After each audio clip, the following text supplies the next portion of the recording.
Sharon Tate was becoming a star, then history intervened. She was photographed more than she was understood, remembered more for how her life ended than for how it was lived. Sharon Tate entered Hollywood at a moment when beauty opened doors, but rarely gave control to the woman behind it. She was young, she was learning, and she was just beginning to understand who she could become. This is not the story of a crime. This is the story of a life that never reached its full voice. Billy's. Well, howdy to you. You're Jethro, aren't you? Yes, ma'am. You hear any music? No, should I? Oh, yeah. I should too, but I don't, darn it. Well, if you'll wait, I'll hum something for you. Sharon Marie Tate was born on January 24th, 1943 in Dallas, Texas. Her childhood was shaped by discipline, structure, and movement. Her father was a U.S. Army officer. That meant no permanent home. Texas, Washington, Italy. Every few years, a new place, a new school, a new version of herself. As a child, Sharon was shy, painfully quiet in rooms full of people. She did not believe she was beautiful, even when others began to notice. In Italy, she entered local beauty pageants. Not out of ambition, but encouragement. She won more than once. It was the first time the world told her something she did not yet believe about herself. By the early 1960s, Sharon Tate was living in Los Angeles. Hollywood was not yet the myth people imagine today. It was a factory. And young women like Sharon were raw material. She took small roles wherever she could find them. Television appearances, bit parts, walk-on scenes that barely carried her name. Producers noticed her immediately. Not her voice, not her instincts, her face. Sharon understood this even then. She knew beauty opened doors, but she also sensed how quickly it could trap her inside them. She signed a contract with Filmways. It looked like success. In reality, it meant control over her image, her roles, and her pace.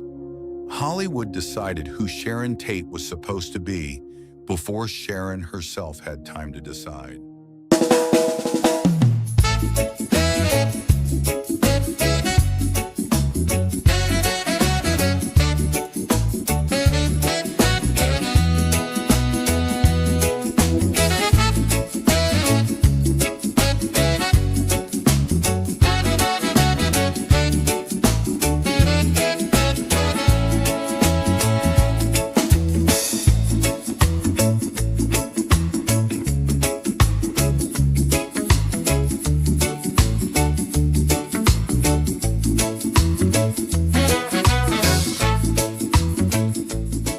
Her early films reflected how the industry saw her: mysterious, silent, decorative. In Eye of the Devil, she appeared almost ghost-like. In The Fearless Vampire Killers, something changed. For the first time, Sharon was allowed to be physical, awkward, funny, human. Critics noticed it. Audiences did too. Then came Valley of the Dolls. The film was chaotic, overproduced, often mocked, but Sharon Tate stood out. She had timing, she had presence, and beneath the surface, she had restraint. She did not play the role as a joke. She played it as a person. It was the first sign that Sharon Tate might become more than a symbol. Certainly are.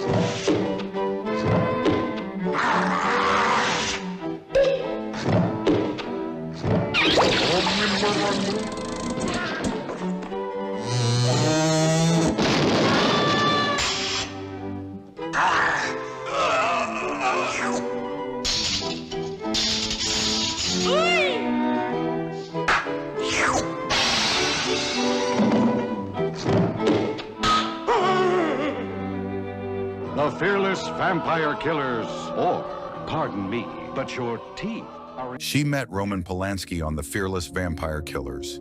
He was confident, worldly, already respected as a director.